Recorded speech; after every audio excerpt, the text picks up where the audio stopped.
Look at me. I'm in a button down. You're in a sweatshirt. We've completely flipped roles. Well, I'm getting my COVID shot today, so I need to, sometimes I forget. I go in and then I got to bring on my sleeve and it's very difficult. And then I'm like, do you mind if I take off my shirt? And, I'm just at the Safeway. And so the poor pharmacy tech who's just giving me my shot is like, okay. And so today I remembered to wear a t-shirt. And then because the Mariners, clinched, I wore my Mariners sweatshirt that I actually got at a thrift store. I'm that committed to the Mariners. And I was like, ooh, $16. All right, I'll get that. Oh my goodness gracious. Don't.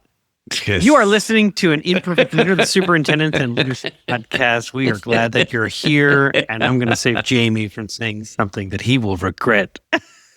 Oh, no, I don't regret it. Not yet. I know. Maybe later, but we'll what see. What a week today. Jamie, what a week in public ed. I try to make sure that when we do our intros that they're pretty much evergreen. I hate to say that this might be one of those evergreen kind of topics because our guest today, John Rogers, is going to really help us think about the divisiveness that is in our schools. And I can't believe that's become now sort of a theme over the last couple of weeks. That was not planned. It just seems to have been the way that we're going. And when I talked to superintendents this week about everything from being doxxed with 2,000 emails about fire this teacher and you should be fired and everyone should be fired. Everyone's being fired, and people are really, it's not getting better. It's not getting better at all. Yeah. So no. Yeah, we'll talk about the language he uses of culturally divisive conversations, culturally divisive. Yeah, what I want people to listen for is when he talks about the difference between normal disagreement and then divisive conflict. And I thought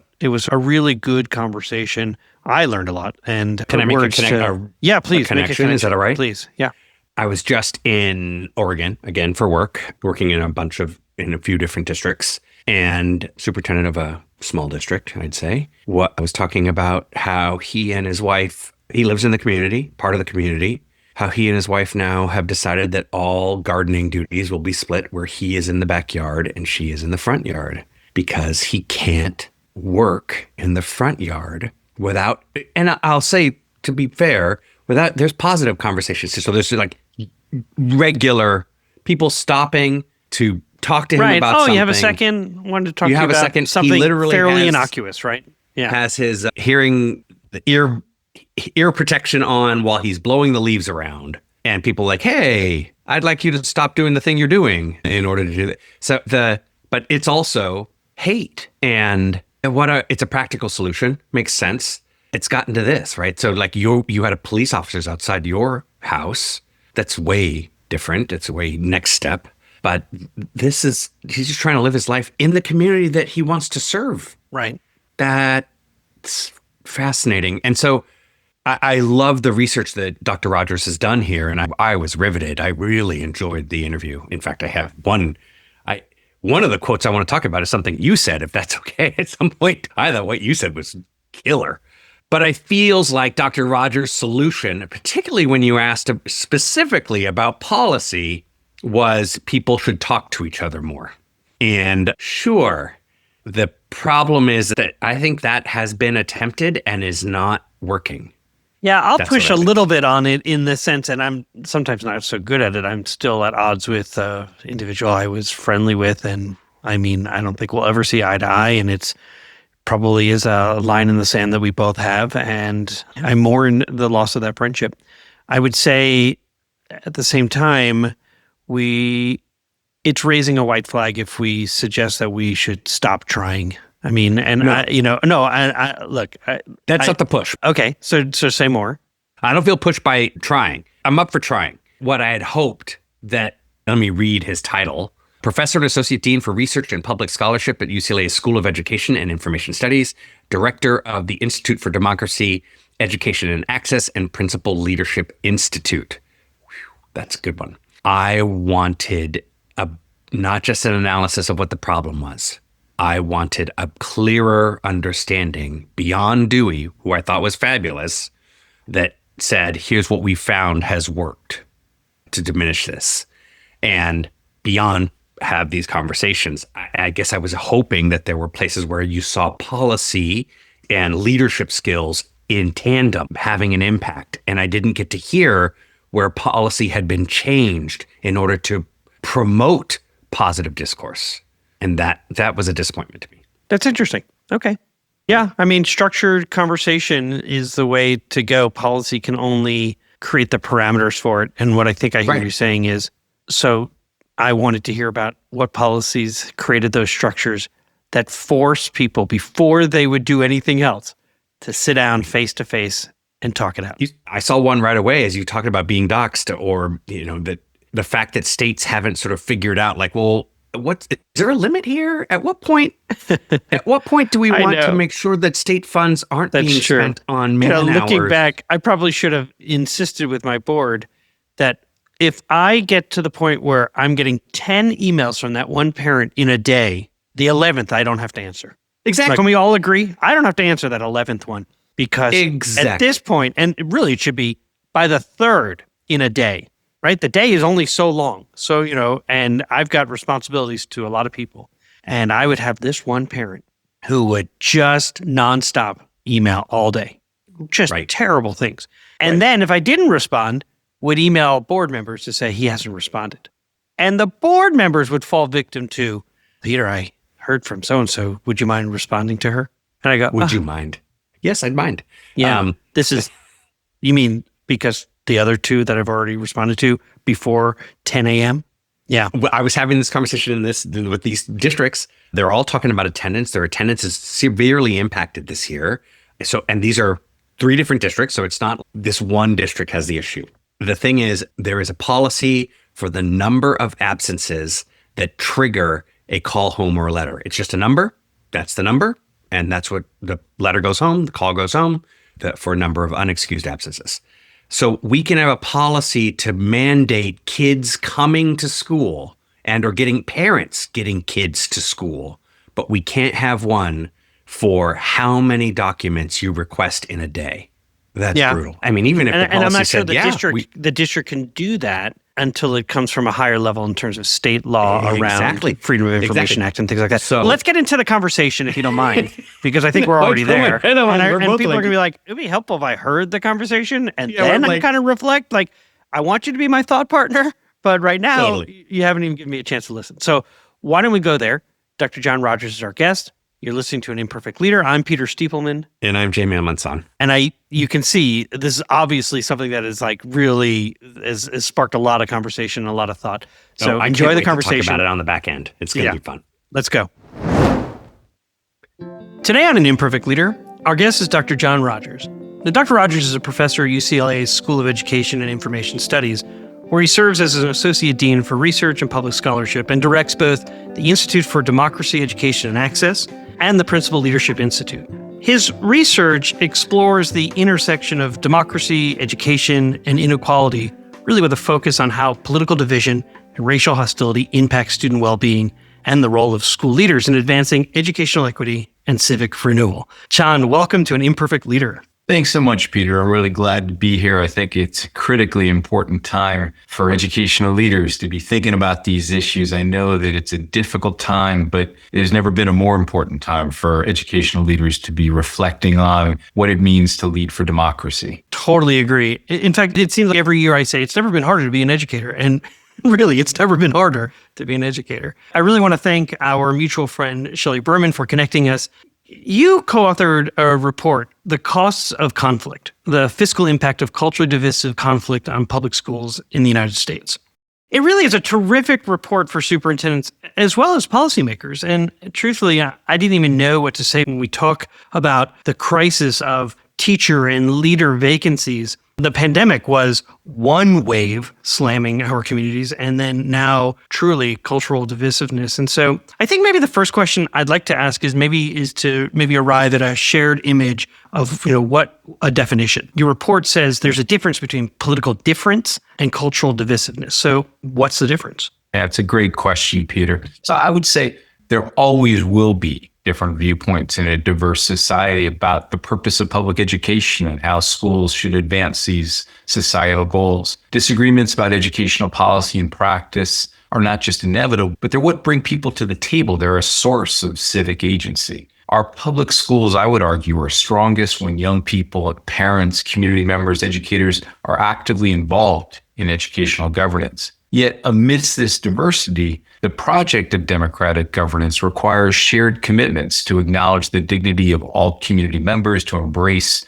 respectful dialogue and evidence-based decision-making, and to engage others with mutual respect and civil discourse. Culturally divisive conflict violates these democratic principles, and it does so with violent rhetoric, threatening behavior, and the spread of misinformation. In that sense, it's fundamentally anti-democratic. Our study tried to document instances of such culturally divisive conflict and then figure out what costs are associated with that sort of conflict. We'll put this in the show notes and we'll talk about them a little bit, but there are some charts in this study that are really clear and clearly just, I don't even know what the word is, because they're just shocking, truly, particularly when you look at certain districts having high conflict and then what the costs are associated with that. Okay, but we have a distinction. So I'd like to follow up with maybe what expenses, so thinking about those charts, might accompany issues like teaching about race or LGBTQ plus rights or access to school libraries. How might that equate to extra costs to a school district? Let me give you some examples. So Please. Culturally divisive attacks on school districts often deploy misinformation or advance frivolous Public Records Act requests, and these have real costs. So an example, a superintendent of a midsize district told us that his district used more than $1 million in staff time that was focused solely on grappling with this sort of conflict. He had 20 staff members each spend 20 hours a week responding to media inquiries, addressing misinformation and falsehoods, fulfilling Public Records Act requests. Another superintendent in a large southern district reported that his staff spent thousands of hours addressing Public Records Act requests that grew from 150 a year a few years ago to 600 a year. And he noted that district staff sometimes spent hours and days pulling together requested papers, and then sometimes they would just be ignored. So he felt like these were wasted hours. And They were. It was almost like being DDoSed, like when you get attacked in sort of a cyber way, is there would be requests that would come in, the volume of paperwork that I would also have to go through as a superintendent. And then it would be immediately, the response would be, this is not exactly what I wanted, or can I also now have these dates, or I want you now to redo the search, but I want you to look for this word. And I'd also like to have a copy of his calendar on who he met on every day. I mean, it's just sort of, when you talk about divisiveness, I thought to myself also, it's just sort of to a level of abuse. It was one of our roles as school leaders is to work aggressively, maybe not the word, but thoughtfully and purposefully to build trust. And those types of Freedom of Information Act requests just reveal that there isn't trust.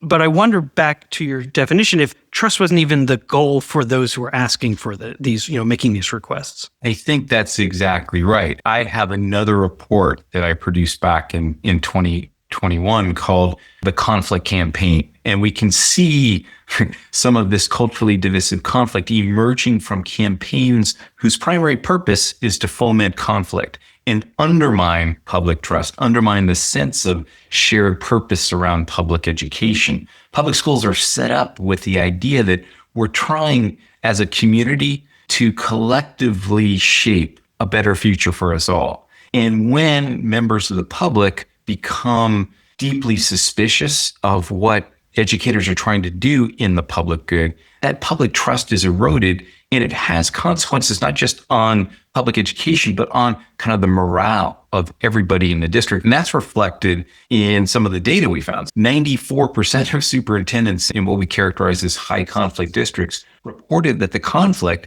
had a negative impact on the mental health of staff, right? And we saw this in superintendents telling us that leaders within their district had to deal with psychological problems as they were constantly under attack, and that their sense of well-being was being eroded. I think I read in the report, or at least it prompted for me to remember the number of leaders who then would tell me that they were taking blood pressure medication or having to up their medication, or now taking antidepressants, or, I mean, talk about the real impact on not just their mental health, but also their physical health, and then their interactions with their families and their neighbors. And there was just so much that went into doing the work, particularly when I'm thinking about the pandemic and then immediately after as students return to seat.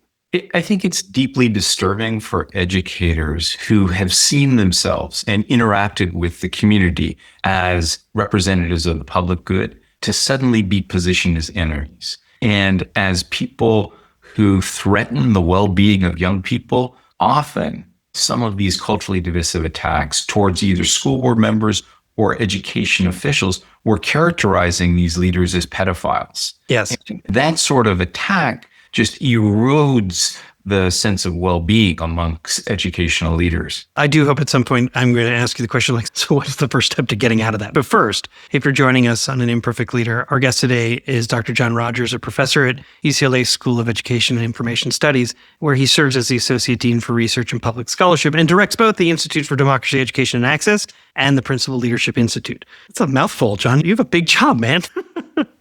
Now, in the leadership model that I use to advise others, there's a dimension, the leader's learning work, and it really is the mind of the work that we do. And inside that dimension is applying systems and design thinking. And so I want to think about the cause and effect issues that I saw in the report.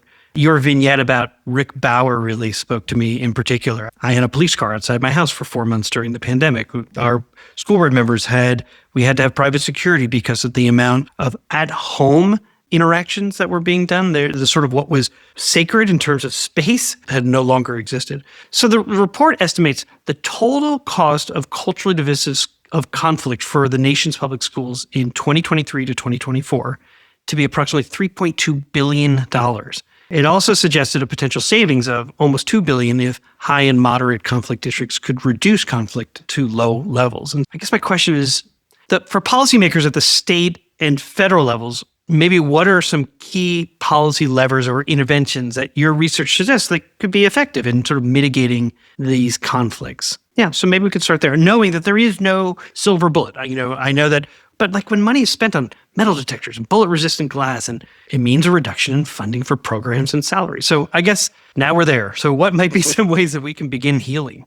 So let me begin by just noting that one of the challenges of responding to this question as we think about the role of educators is this is a problem that educators are experiencing, but that is coming from broader society. The locus of control challenge is... That's a good point, because there are certain things we can solve because we have a sort of, it's part of our responsibilities, or there's that circle of influence that we may have. This is really an attack from outside our influence, yet there are maybe some things that we could do to sort of lean forward and maybe reach out. I don't know. I'm sort of curious. And I would argue that part of the task in moving forward is to double down on that which is under attack right now, and that is a diverse, multiracial democracy. So I think it's critically important for educators to reclaim the core purpose of public education in American democracy, and that is to foster a diverse, multiracial democracy,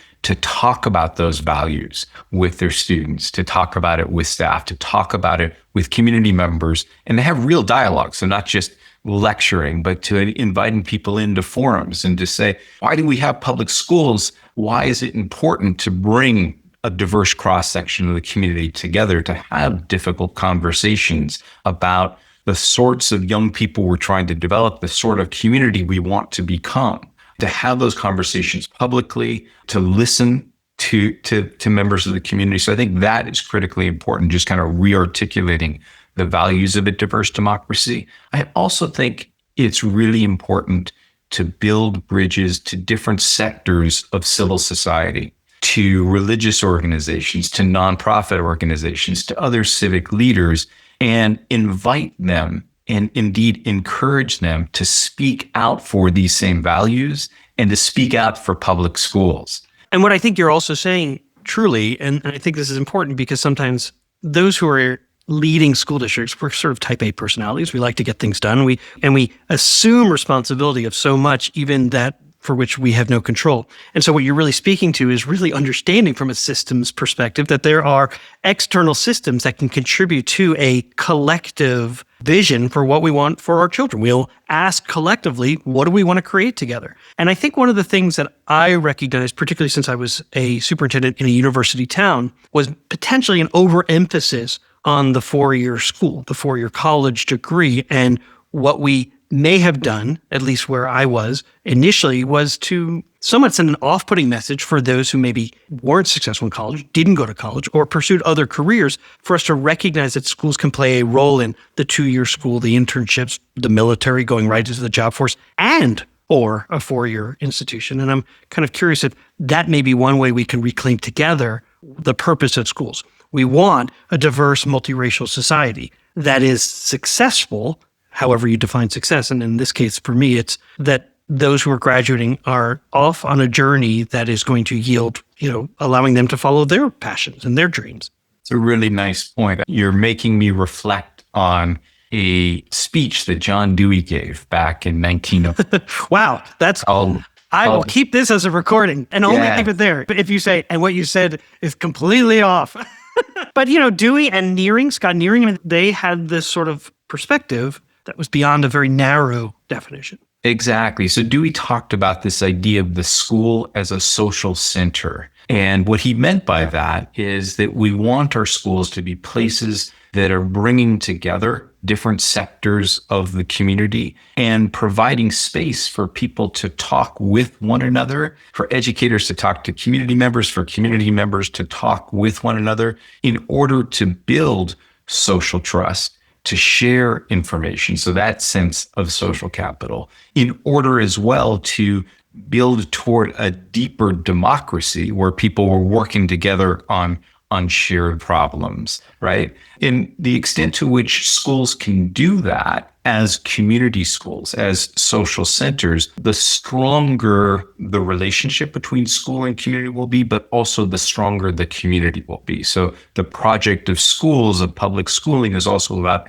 building stronger communities. And again, I think that's part of what educational leaders need to think about moving forward. And then they need to think about it not as them taking unitary action again, but as being listeners, being conveners, being actors who are allowing for multiple different players to come together and rebuild our democracy together. That's marvelous. I'd like to ask you a question that I ask every guest who comes on the podcast. How does the term an imperfect leader resonate with you? So again, I am a Dewey scholar, so I would say that you are invoking Dewey's pragmatic philosophy in the sense that an imperfect leader is a leader who's acknowledging that no single individual is going to have all of the information, but rather that they need to work with others in the context of shared inquiry to collectively figure out the nature of the problem being experienced and ideas for how we move forward, drawing upon the collective wisdom of the group as a whole. And so I think the idea of an imperfect leader is a leader that can't act in a unitary fashion because they're deeply committed to this democratic project of moving forward together on behalf of the collective good. And we'll be right back. Hey, district leaders, I know you already know this. In schools worldwide, cell phones are posing real challenges on student engagement and mental well-being, and I want you to meet Yonder, a proud sponsor of An Imperfect Leader. And let me share this story from a visit I made to some schools in Silicon Valley. I asked some kids what they liked about Yonder, and after some funny looks, they shared that actually, with Yonder, teachers don't have to battle with them over phones anymore. In fact, one kid said to me he didn't have to worry anymore about his parents texting him in class, and the kid next to him sort of shoved him and goes, "Texting? My mom used to FaceTime me in class." I want to introduce you to a support system that increases teaching and learning. I want you to discover why 1 million students choose Yonder daily. Minimize distractions, maximize learning potential. To learn more, go to overyonder.com. YONDR. Hello, everybody. My name is Zach Taylor. I'm the Executive Director at the Center for Transforming Education. And I'm Peter Stiepelman, the former superintendent from the Midwest and the host of An Imperfect Leader, the Superintendents and Leadership Podcast. And listen, we call it An Imperfect Leader because one of the things that we do know in leadership is that we get into these positions and then there's sort of this expectation that we're going to be perfect. And that's just not the case. And what we're seeking all the time is an opportunity to come together with others who are doing very similar work and learn from each other, share our stories, share our successes, and also try to figure out how to solve some of our problems. And so Zach and I have created Talk Soup is what we're affectionately calling it, SUPT, right? In terms of superintendents coming together, learning together, and also having fun together. Zach, what else would you add? I just say that in my work with school leaders that I've seen almost, a kind of loneliness at the top of the system. And the fact that oftentimes leaders feel lonely, it's a lonely place. And this is an opportunity to come, to even commiserate a little bit, but also to have a reflective practice, to find solutions and to come together with people who understand, maybe the only people that really understand what you're going through, and to find those solutions, to find ways to feel encouraged, to move forward day to day, month to month as we meet. If you'd like to learn more, come over to our website, imperfectleader.com, and sign up. We'd love to spend time with you. We look forward to seeing you. It appears to me that I forgot to say we're back for segment 2, and here's my guest. So let me just do that right now. Our guest is Dr. John Rogers. He is a professor at the UCLA School of Education and Information Studies. And just like we do every week, we ask our guests to deconstruct a decision that they made and then what they learned. So, all right, John, what happened? Let me share a scenario that I often think about and I often share with students in our principals program as a way to talk about how leaders engage really difficult situations. So the very best school leader and district leader I've worked with over the course of my career is a woman by the name of Dr. Sylvie Rousseau.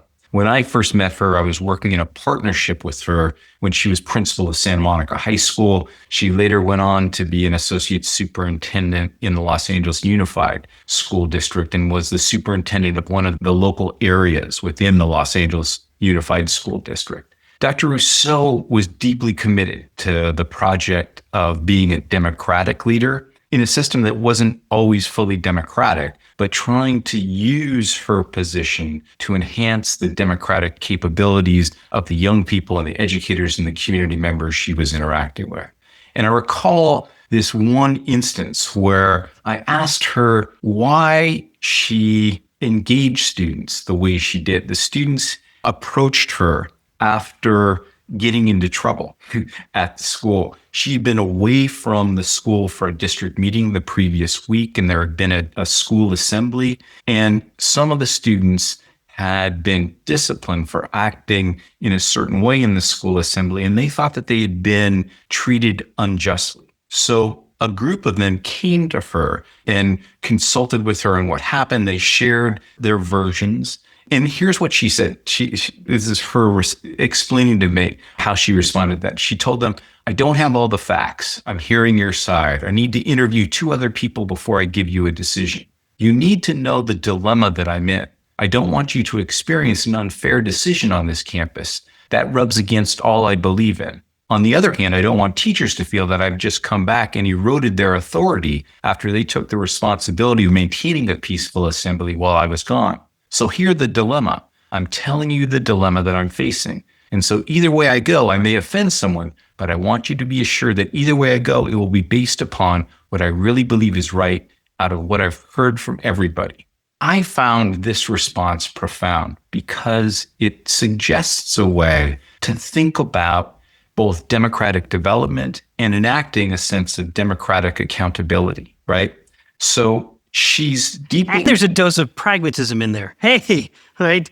I'm in a system where there are some norms that I am trying to disrupt. However, I've inherited them and they still persist and exist. Absolutely. And so she's inviting young people to look at the situation from the perspective of herself, from the perspective of the good of all.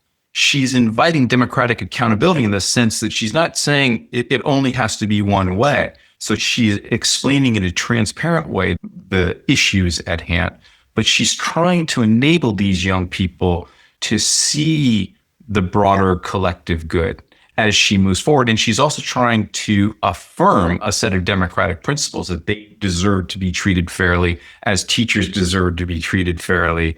And I think all of those elements speak to the wisdom of being a democratic leader, which is never an easy task, is never straightforward. Okay, so if I understand this situation, there was a school assembly, the principal was not present, the students were disciplined or talked to in a way that they felt that rose to the level of needing to make a formal complaint, or at least making their feelings known to the administration. And the administrator showing really good restraint and avoiding the impulse to make a quick decision, said to students, hey, listen, we're going to pause for a moment because there are other people I need to talk to fully understand what was happening because I wasn't there. And as you described, what a marvelous way of approaching what a democratic system would look like in terms of, I'm not going to immediately take the teacher's position. I'm not going to immediately take your position, but there is sort of information gathering that I need to do this well. And you can be assured, because we have established our values, that I'm going to almost, put on a pair of glasses that show that my lens will be our values that we set up, or I don't even know if a better metaphor. It will be through a funnel, a perspective, a prism. I don't know. But here we go. You chose this situation intentionally. So I'm imagining there was something that, as you look back, may have gotten overlooked, or there were some lessons learned about relationships that maybe this followed a different path, so let me just ask you that. Was there something that got overlooked as you then are now looking at this situation?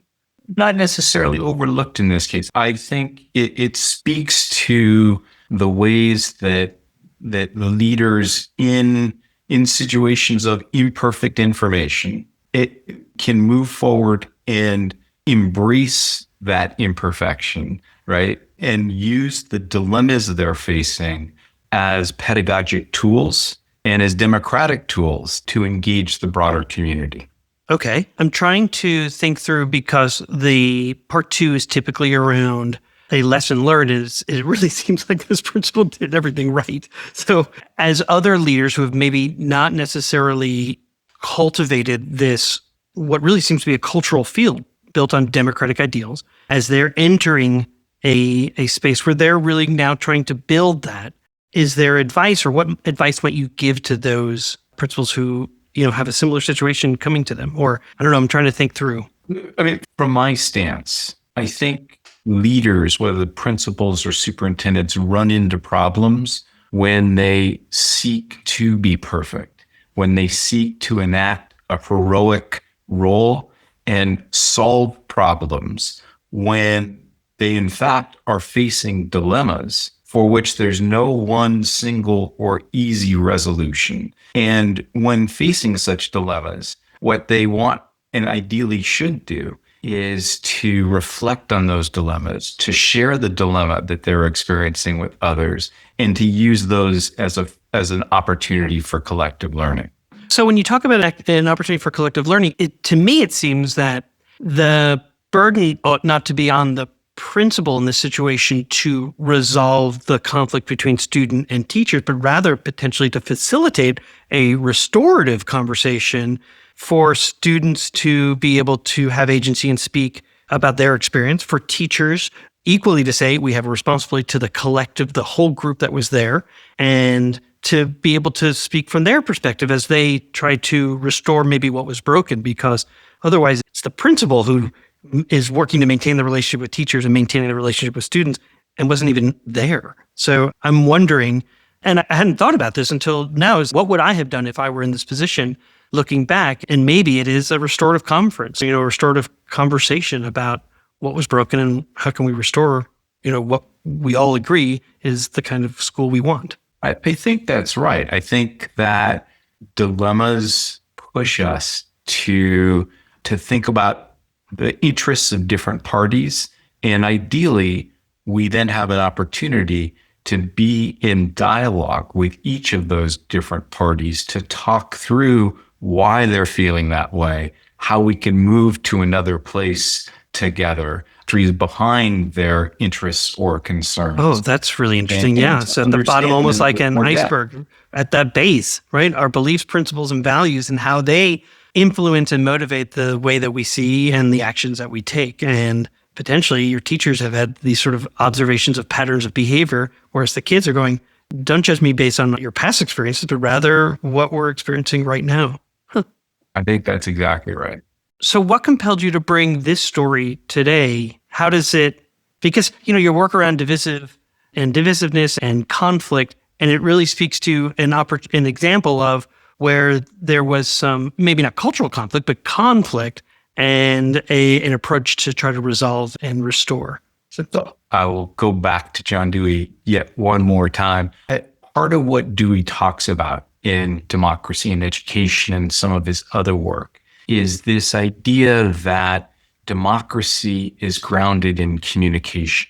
And he says that there is more than a linguistic link between common, community, and communication. That communication is about fundamentally forging new understandings in common. That when we truly communicate, we're not simply passing what he says is a token from one mind to another mind, but rather when we truly communicate, the idea that I'm sharing and the idea that's in your head emerge and become something entirely new, right? Because we forge a new understanding in common. And that's what democracy is about. That's what resolving dilemmas is about. It's not me imposing my idea on you or you imposing your idea on me. It's about us coming together, engaging in dialogue and forging new understandings that are enabling both of us to move to a deeper understanding and hopefully a better place. You know, a contemporary example or a research or educational expert in this would be, it sounds like Margaret Wheatley. I mean, this really speaks to her work about really leaning into that which is considered, uncomfortable, to embrace that discomfort and to emerge with a better understanding of both perspectives. My guest today was John Rogers, professor at UCLA's School of Education and Information Studies, where he serves as the Associate Dean for Research and Public Scholarship. He also directs the Institute for Democracy, Education, and Access, as well as the Principal Leadership Institute. And John, as I was listening to our conversation and engaging with you, one of the first things I wrote was, you are the anti-Frederick Taylor, which is very good, right? What a great compliment, because he was all about the factory model, and that embracing of Dewey really speaks to the governance model that you are really advocating for, not top-down, but rather embracing all voices, including student voice. I thought the example you gave really spoke to the power of students to be contributing in primary part of whatever you're trying to create together is to include their voice in there. And I wrote other notes of harvesting the collective wisdom, that shared inquiry for the collective, and then really figuring out how to move forward all together. I really appreciate the time you've given. I appreciate that too, Peter. If I can make one last comment. I hope you will. Yeah. In response to what you're saying, you're reminding me that too often we as educational leaders or as folks that are working with educational leaders focus all of our attention on making our systems more efficient. And at some levels, we want efficiency in the sense that we want public dollars to be spent in a way that are optimal, that are advancing the public good. But the philosopher Gert Biesta tells us that whenever we use this term efficiency in education, we always have to ask, efficient for what and efficient for whom? And public schools, we should be responding to this question of efficient for whom, thinking particularly about the students across the broad cross-section of students in the community, and the efficient for what. We should be thinking about our multiracial democracy.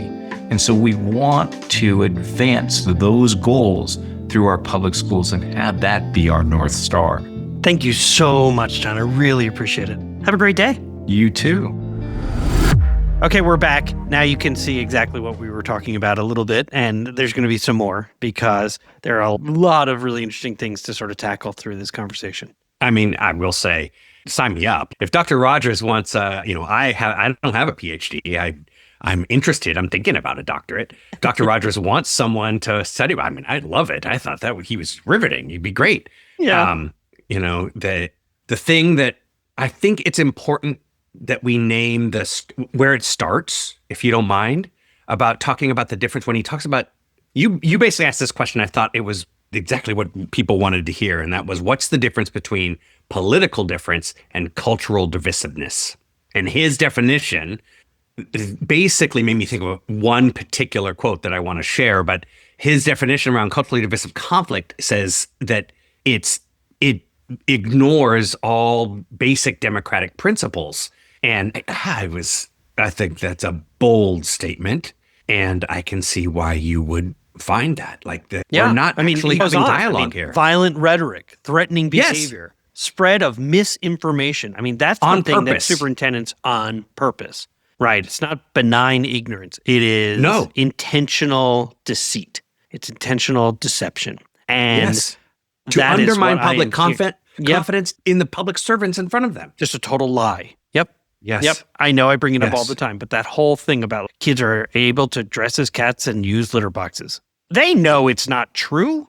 They know it's not true. Right. Doesn't matter because it's misinformation. It's intentional. It's the spread of that. I want to make a quote connection that just really resonated for me. And it comes from a piece that I use all the time that is probably at the core of some of my own educational beliefs. When Dr. Rogers said, disagreements about educational policy and practice are not just inevitable, but they're what bring people to the table. They're the source of civic agency. Our public schools are strongest when young people, parents, community members, educators are actively involved in educational governance. That comment, I apologize I'm going to give you another quote here, but from a different source. This is my belief system. But that comment made me think of James Baldwin's A Talk to Teachers. And that speech that Baldwin gave says this: the paradox of education is this, that as one begins to become conscious, one begins to examine society in which he has been educated. The purpose of education, finally, is to create in a person the ability to look at the world for himself, to make his own decisions, to say himself, this is black or this is white, to decide for himself whether there is a God in heaven or not. Yeah, we call that critical thinking, right? Yeah. Which is now somehow has been sort of taken hostage as a divisive type of thing. No, that's exactly what we should be doing. Yeah. Yeah. In fact, Yeah.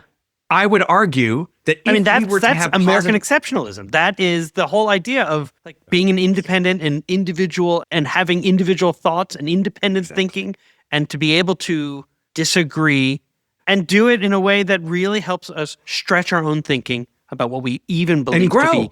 Right? Exactly. I mean, Margaret Wheatley's work, that is exactly to really think about what we have believed to be indisputable. Right. Yeah. The total purpose of public ed is to create a society, to raise our children in an educational system that helps them to question the very society that they're a part of. That's the purpose. So in one way, In pursuit of making it better. Exactly. Not to tear it down. Exactly. I was going to say, in one way, Sorry. That's it. That we have the attempt at where cultural divisive language plays a role is that the reasoning behind the move to do it is founded in, I'm questioning society. I'm questioning whether or not public system does what I think is best for society. That I believe in. The mode in which you're doing it is wrong, honestly, because it's not about everyone's point of view. You're not actually interested in hearing everyone's point of view. You're only interested in pushing yours. And that's the device. That's the divide right now, is that both political arguments are saying, nope, you're wrong. And Yeah. I mean, I'm thinking of your example in the first part when we were just talking before listening to this conversation of your superintendent who's got the head noise canceling thing. But that's what we have is perpetually like everyone's just wearing these noise canceling and they're just totally talking out. They're not taking anything in. So he talks about, I mean, John Rogers does such a nice job of really laying out for me, not just the mental sort of cost of all of this and the physical cost of all of this. I mean, it is draining our leaders at every level. So when I say leader, at every I mean level, teacher, principal, assistant superintendent, school board members, this whole governance structure is just taxed by being doxed with this emotional divisiveness. And there's a financial cost that he talked about. And I've always wondered about that. I mean, we think about when we replace teachers each year. So for us, we were replacing 150 new teachers. So I'd think to myself, there's a real financial cost to that in terms of recruiting and all the time that goes into training and the new materials and the consultants we bring in or the time that we pay for substitute teachers so that another teacher can support and all that kind of stuff. There's a cost. Right. And then he talks about the cost of these Freedom of Information Act requests and the amount of staff time. He says he used more than $1 million in staff time focused solely on just grappling with this sort of conflict. And he talked about this superintendent that reported that there's a public records request that went from 150 a year to 600, causing staff to spend thousands of hours all of that time spent on just nonsense. Just nonsense. On nonsense. And that's why I was questioning, you asked, what are some key policy levers or interventions that your research suggests could be effective in sort of mitigating these conflicts? That was the question you asked. And I was like, thank God. Thank you, Peter. Thank you for asking that. Maybe there's a new post-it next to the one, why didn't you? That there's now a post that says, thank you. Because that question was great. Thank you. And his answer, though I believe in the answer, was he says the task in moving forward is to double down on that, which is under attack right now. And that is a diverse, multicultural democracy. I think it is critically important for educators to reclaim the core purpose of public education in American democracy, and that is to foster a diverse, multiracial democracy. Okay, that's great. I agree. The problem is they don't. Yeah. And so if we go back to the beginning of our sort of entry into this conversation, even before we allow our guests an opportunity to hear from Dr. Rogers, you had made a comment. How can then we leverage policy to force us to do it? Because policy, right, is law that require you to follow the rules. So then create some rules that demand dialogue, and then go through those structures and learn from each other, because people aren't doing it through sort of because it's the right thing to do. Yeah. It makes me think of Adam Swinyard. Oh, in Spokane, Washington. Yeah. That's right. And how that was not policy, but what his move was after the policy-driven board meeting, after the clearly not about dialogue board meetings are not designed that way, he would come down and have dialogue. He did it. It was best practice, and he understood his community and saw that it would bring value. What I like about it is that he decided, instead, because I don't have a policy that's helping us to have a productive dialogue, I am going to initiate a practice to have a productive dialogue. And that's the work. God, I can't tell you the number of times that I've talked about all these different superintendents with all these amazing ideas.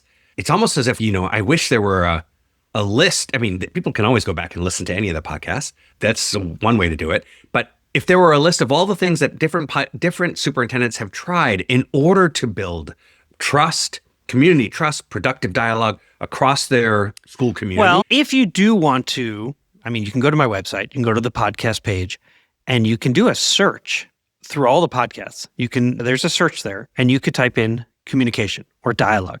And that might be an opportunity to then go listen to those conversations that actually specifically talk about dialogue. So thanks for bringing that up. Hey. You're welcome. There's a search engine on the website. You want to talk about your company and the work that you guys do? Because Greg will get upset if you don't. Nobody wants to face the wrath of Greg. Nobody does want to face the wrath of Greg. It's so funny. My colleague and partner, Greg Meyer, sends us a text thread that just rails on us. Yeah, he's always very nice about the guests, not so nice about us. And I'm like, I don't even work for you or with you. Lay off, man. Oh, my goodness. It's so enjoyable. I'm just happy he's so far away in North Carolina, Yeah, and I also love that he doesn't listen every week. He listens to like chunks of them. He'll listen to 4 or 5 at a time. And then I'm like, who are you talking about here? Which one is the one? Oh, that's so funny. It's funny. I really do appreciate it. And there's so many good insights. And in fact, sometimes he raises a point in terms of you and I enjoy each other and we're so polite to each other as well. And it actually is okay for us to disagree or to push a little bit, and have that appropriate tension. So as John Rogers talked about, he says, I'm going to cite Dewey. And he says, look, genuine communication isn't just an exchange of ideas. It's an actual process. And he said, in quotes, we forge a new understanding in common. And I'm like, oh, yeah. And I hadn't thought about how could policy help us do that? Did you love the link that he made between common communication and community? I thought that was so good. Yeah, he's a smart dude. It turns out he's a smart dude. I really enjoyed that part. I was like, dude, that's true. I never really thought about that. And this is why the promise of public schools is so amazing.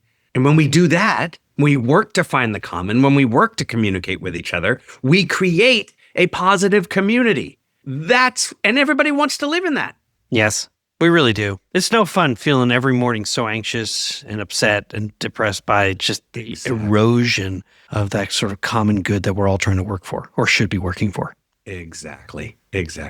The last thing, can I say one more thing? And this is about me giving you, you're getting a little extra compliment, so maybe I don't want to make your head too big. But when he shared in his after action review about the principal, Dr. Rousseau, and her move. Which, by the way, I did like how I will use some of that with the people I get to talk to and coach about just using the words of, I don't have all the information right now. And I also want to be truly, I hate to use the word transparent, but truly transparent in the sense of I have responsibilities to you both. And so I'm going to listen and then I'm going to make a decision. I thought it was the way he laid it out. I was like, oh, that makes a lot of sense.